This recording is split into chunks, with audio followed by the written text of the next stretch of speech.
I'm Bonnie Bainbridge Cohen. I see myself as a movement artist, researcher, educator, and therapist. The artist and the researcher are basically the same. That I don't see any break between true art and true science, and the realism of what is the same. And then as an educator, it's about sharing my experiences, not about teaching, and hopefully creating some kind of a map for someone to discover themselves. I don't feel we can give anybody anything and we can't receive information in that way, but we can stimulate each other to learn deeply what is for ourselves the reality. And that's therapeutic. So those 4 words are all based on movement, externally and internally, and how we weave them together so we're not internally going one way and externally going the other, unless that's what we want to express. So it's not like some mechanical thing here. On the other hand, if I'm moving as a unit, maybe more fascia fluid, inside there's another movement that is inside of that movement, rather than it's only external, but it's radiating through all our tissues and informing us rather than we're informing the body. We might start there. This is the knee, but then the knee speaks. I guess that's who I am, partially.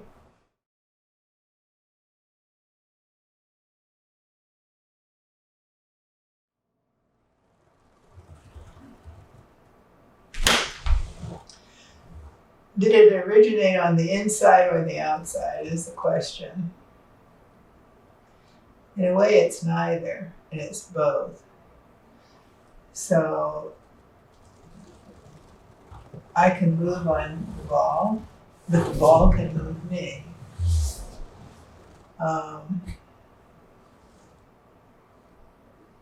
could stand up in my weight, my body, or the space between me and the ball could throw me up. And my awareness will be this way, grounded, and this way, light. So in a certain way, age is a factor here because I'm looking at 80 and still can be light. If it's the space that moves me, because there's the grounding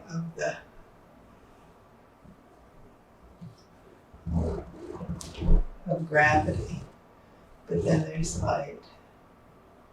It's a dialogue. Is our conversation me and then you, or is it a weave that's happening simultaneously? I'm speaking, you're processing, you speak. Process is between us, even though there's quite a bit of space between us. That space draws us, it expands us, it moves us. That's different than I'm doing the movement in relation to you, but if the space is, and I feel it from you, I can see you going, coming through the earth, this way. It's not one or the other for me.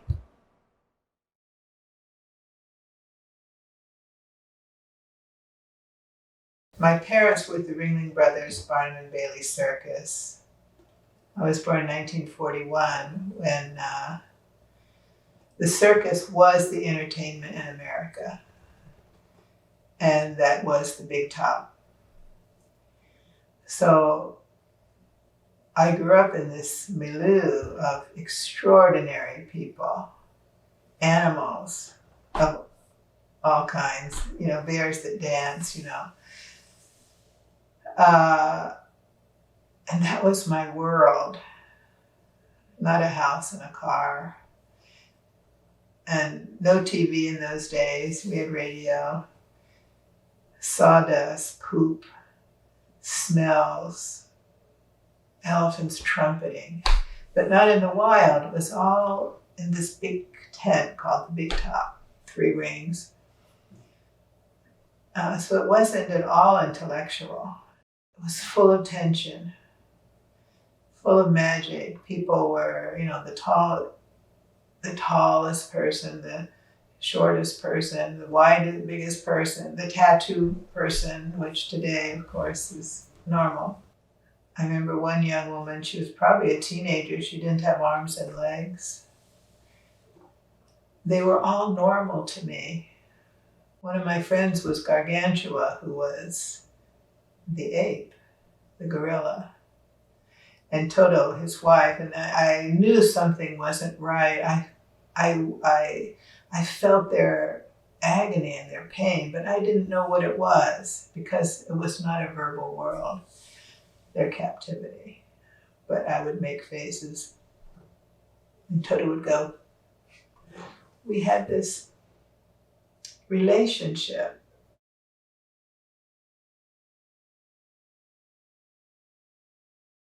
In college, I studied human anatomy with cadavers and also comparative anatomy for a couple of years. So I'm a very strong background in anatomy, kinesiology, physiology.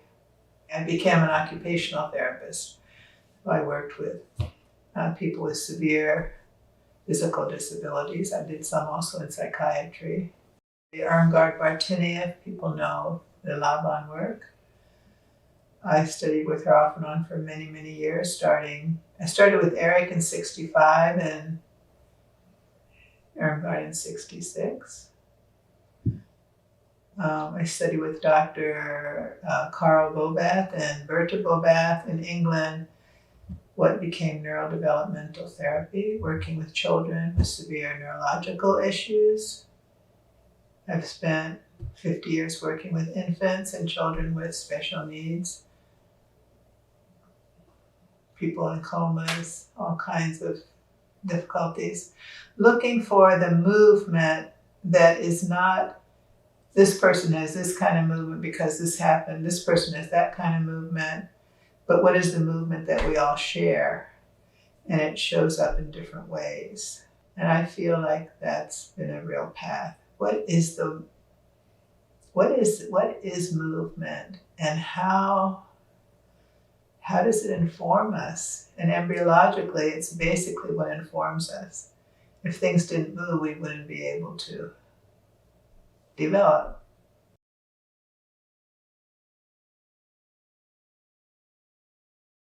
Around 74 or 5, I realized that what I was observing and feeling and movement really had very little to do with bones and muscles.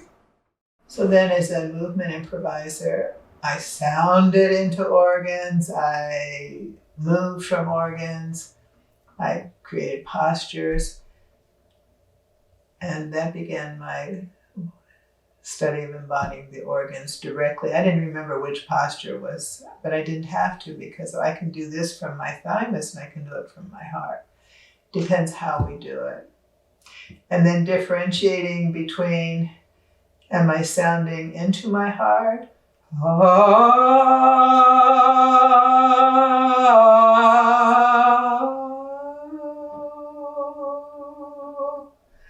Or is my heart sounding into me?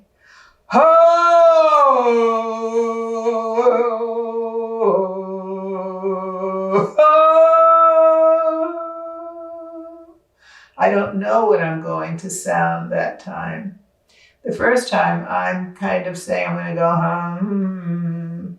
It's like brain to organ. The second time is like, I don't know what the heck's going to come out.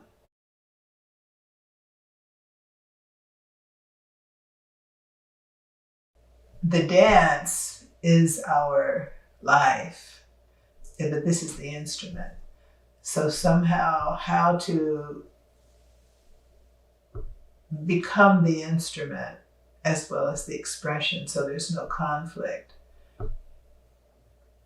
So it's not just lifting the arms, but why are you lifting your arms? Be the dying swan, I don't know. Yeah, it's not something outside of us, we are engaged. Not, I'm gonna stand up. And that's part of growing old, and what's wonderful about growing old is to still be in this body until our spirit leaves, rather than disappearing while we're still living, or never really coming in. When you see a little child, maybe not even a year or 2 years, and they're dancing, it's so beautiful. So beautiful. They're just dancing. And of course, 4 or 5, and there can be a point at which it's trained out of us, and we can become a professional dancer, but no longer dance, but are dancers. Or the spirit is still there, but it's been so formed that dancing of the spirit or the soul or the pure pleasure of moving has been encapsulated into a very highly technique. It works with form. If you can feel what you're doing, you can go to any form. You can be really extend your range. If you can feel from the inside what you're doing instead of on the outside trying to move it around. And there's so many approaches. Just feel feel the tree, the leaves blowing. Who's the fairy princess, or the warrior. Inviting the spirit to speak through this instrument.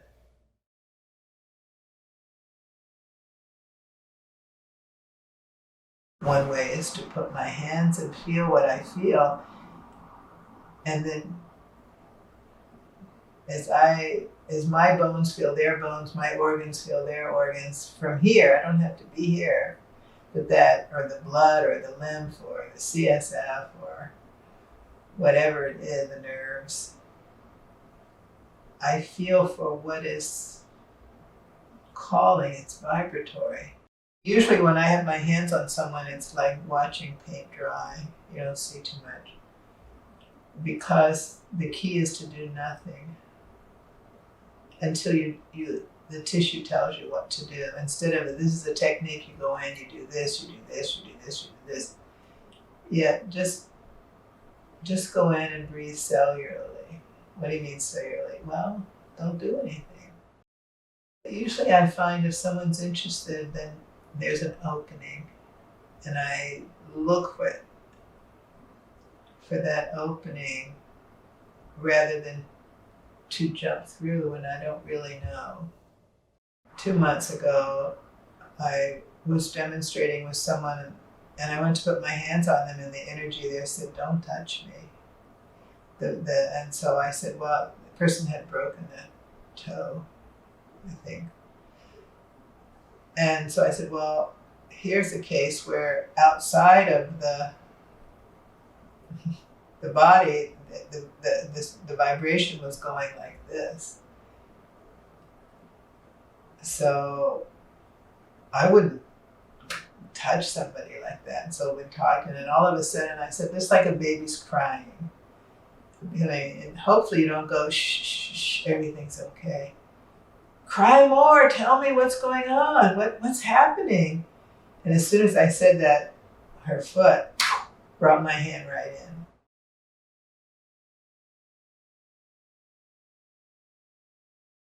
The words for what is body-mind centering thanks to Len, my husband. It has to do with the body systems, and it has to do with developmental movement. And in developmental movement, I just published a book last year on one aspect called basic neurocellular patterns, which when I first was looking at this, which started in 1963, I read about 4 patterns: spinal, homologous, homolateral, and contralateral. I found pre-patterns: vibration, if I count them, vibration, cellular, sponging, pulsation, naval radiation, mouthing, pre-spinal. In terms of development, the first pattern is vibration. Like, why are you here? Why am I here? Why aren't we somewhere else? What's where we grow up, the time, the space, the era, the millennium. Trees are different here than they are 100 miles from here, maybe. There's something, planets moving, stars. So the first is that we're here. And the next one is cellular breathing. It's kind of like the vibration of the universe is expanding and condensing. It's got this kind of, we can feel it in the magnetism.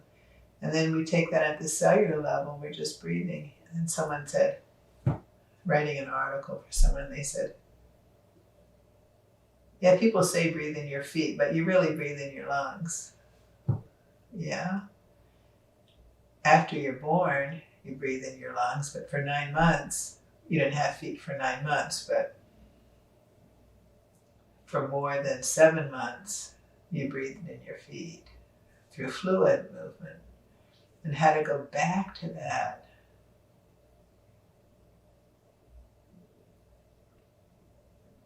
Drop all the rest. That's part of my practice. And it's one that requires moment by moment, because as soon as I felt it in my foot. I saw the moon, I remember. It was, it was this thing that looks like this, and sometimes it's like that. You see the moon? Yeah, I see it. It's up there.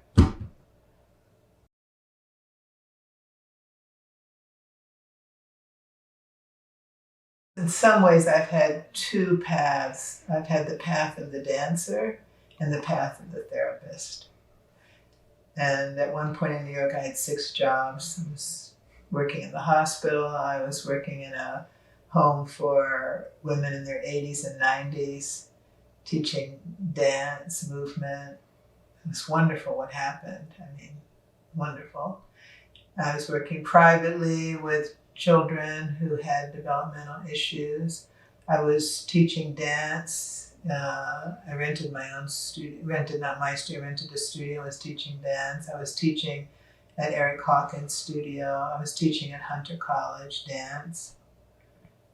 And I was seeing people privately. And then I started also teaching in my apartment, 3 people at a time. That was 1973. And then after a period of time, I had 3, I had too many students, so I made a group of 6 people. And then I went to 12, and someone dropped out and said, I can't, 12 people is just too much. And now there are 100 or more people with people assisting.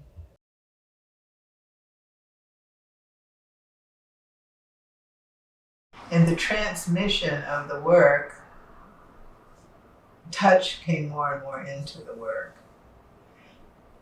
So there was no body work as such. There was massage, there was rolfing.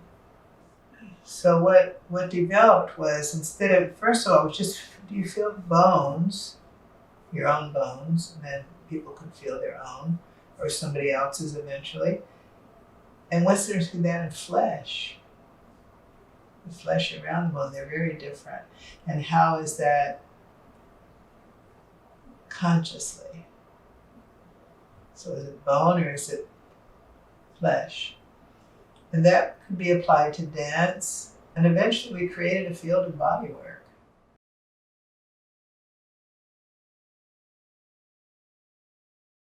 Body-mind centering is an educational system, not a therapy one. It's therapeutic, just like dance is therapeutic, but it's about educating the person rather than treating them. There's a very big difference.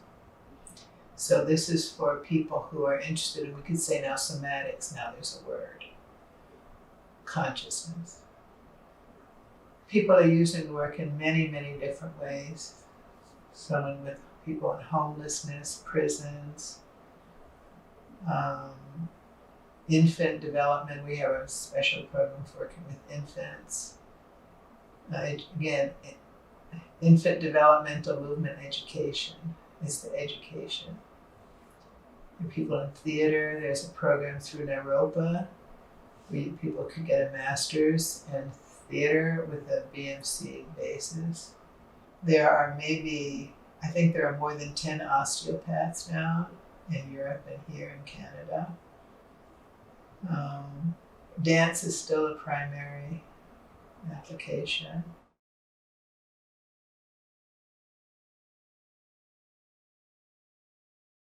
That was another vow that I made, that one day I would create a profession for women in which we could utilize our strengths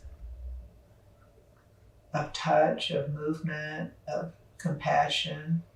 And that doesn't mean men didn't have it, and that some women, they'd rather, be a soldier. But that these attributes that were considered prostitutional aspects would become a way we could earn a living. I'm also painting, and my latest painting project, I study Chinese painting, is to paint the Kuan Yin. This particular Kuan Yin, goddess of compassion, has a mustache and a beard because the Kuan Yin can be male or female. In this particular image, she's both. So that's another something that I hold, that I can be like that too. I don't have to just be sweet and kind. I can, don't mess with me. And we can be fully who we are on each of our paths of destiny, from the inside and from the outside.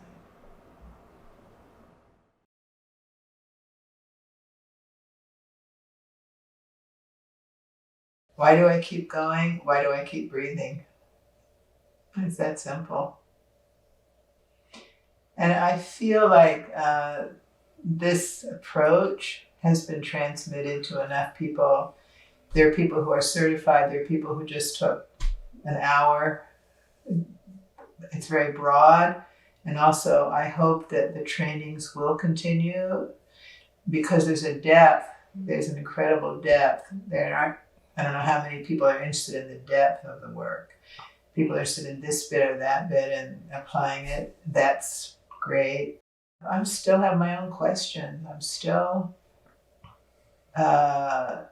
it's a great puzzle life, and I'm still interested in participating in it. And I trust that whatever my path of destiny, whatever that means, I'll complete it. I don't know if I'll complete all that I think my path of destiny could hold. But I trust what it is. I do feel an urgency. I mean, I don't know how much, none of us know how long we're going to live, but I'm clearly reaching toward the end of it. I'm writing now another book on primitive reflexes, writing reaction, equilibrium responses. I'm also writing another book called Embryological Development. And I'm also writing another book called Senses and the Development of the Senses of Perception. So it's, if I live long enough, perhaps they'll be finished. If not, other people will write them.